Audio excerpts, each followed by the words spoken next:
Ernest Rick, MTNB Sports. Coach, you got off to a really, really hot start and led for the most of the first half. What was working earlier for such success in the first half? I think our defense was disruptive. We made them take tough shots, and offensively, we were able to get the ball moving. We were able to, play on both sides of the floor, get some higher percentage looks, get out in transition. Manuel Glad, the Crush Sports Talk. This question is for Lexie. Talk about the physicality of this game and knowing it's the playoff, playing in such a physical game like today. Yeah, I mean, I think we knew coming in it's playoffs, it's going to be physical, and we're going to have to learn how to play with that, especially this team is inherently a physical team. So for us, knowing that's the case and being able to respond, I think there's things that we're able to watch and film on how to handle that better, not letting the refs determine, how that physically is impacting us, but just continuing to play through that. It's definitely something we're going to have to work on and watch film and get better at, but that's part of playoffs, and that's part of the thing that we're going to have to get better at moving forward in the series. This is Megan Hull with USA Today. The question is for Kelsey. Kelsey, what did Atlanta do today defensively that kind of disrupted what you guys plan to do on the court? I think we shot ourselves in the foot to start things. We didn't give ourselves a chance defensively sometimes to be able to get what we want. I think, not being able to capitalize on things that make us great, turning the ball over. We shot ourselves in the foot a lot in a lot of different areas that impact being able to make plays and do what you want to do on the offensive end. So I think that once we stop doing that, we give ourselves more of a chance to kind of be who we are offensively. And you guys get to see us at our best when we get to pick apart the stuff that we can control. I think the turnovers, 50-50 balls, all that kind of stuff that kind of impact the game in small ways that a lot of people like you guys don't want to talk about. It impact the game hugely. And when you don't do those things, it kind of, you lose. So. Steph, kind of similar question, but what did you think was the biggest downfall in the second and the fourth quarter for you guys? The fouls. I mean, I think we get momentum, and then, there's 4 or 5 foul calls in a row, and, they get some opportunities. I think it stopped the flow of the game. It didn't allow us to get up and down in transition.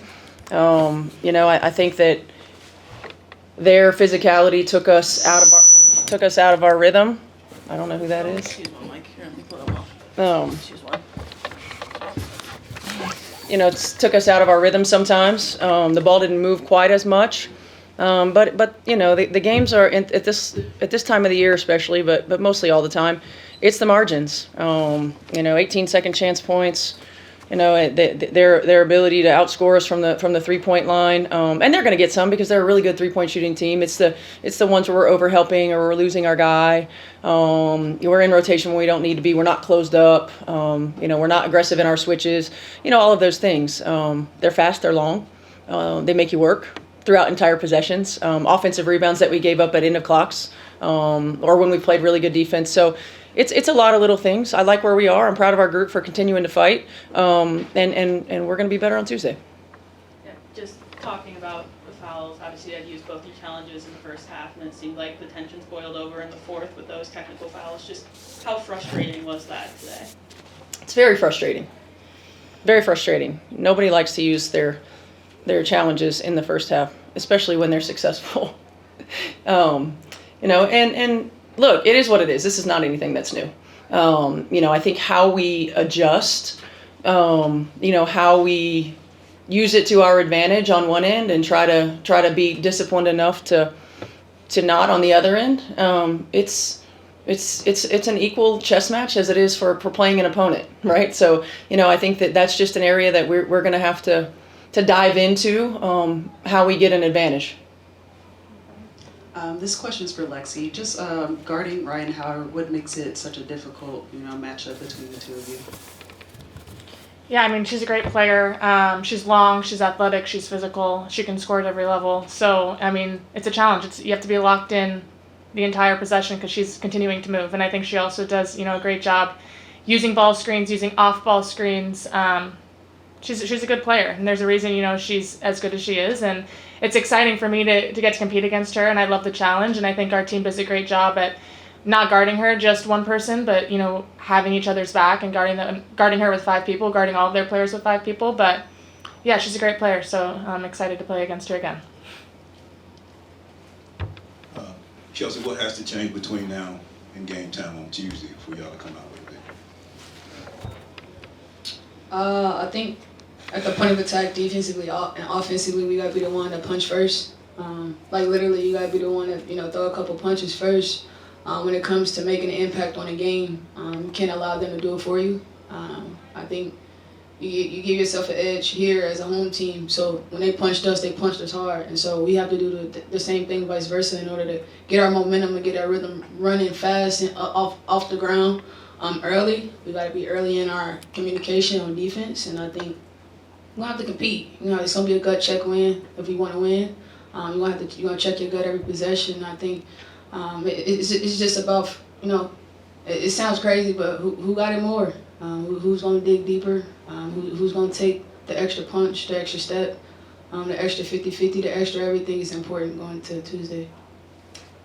Kelsey, given the playoff format change, you guys being able to actually host a postseason game for the first time in your career in Indiana, how much do you expect that to help you guys, to give you momentum, and how just personally excited are you for that? Personally excited. I'll let you know when I get there. But I think it gives ourselves a chance to stay in a hunt of things we really trying to figure out, a way to come back here whenever we play. We would like to play again. So you're gonna have to take the necessary steps to be at your best. But I would like to think that being back at home can kind of give us a sense of comfort. So hopefully we can use it for what it's worth and not take it for granted. Steph, you talked a lot about the inside play. Early on, you guys had success until those kind of disruptions. Did you like what you were able to do early on, and what corrections do you need to see from the inside presence as they come big after big? Yeah, I mean, I did. I thought that AB did a heck of a job. I mean, limiting Bree Jones to 7 field goal attempts. I thought she did a really good job. We were making it difficult.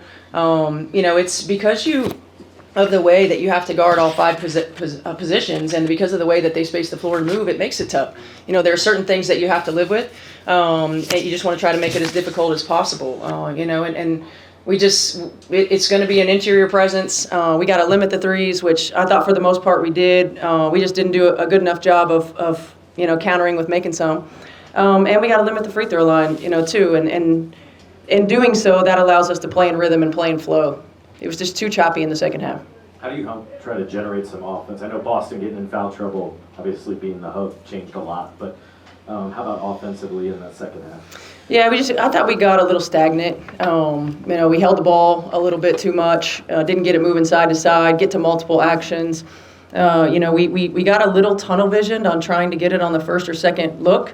And they're a really good defensive team. That's not going to happen. And if it does, it's because of a breakdown, right? So I think we've got to really hone in on consistently for 40 minutes, getting that ball moving side to side, inline to inline, in the court, getting them in rotation. And then we got to take our open shots. Whether we're making shots or missing shots, we got to take them.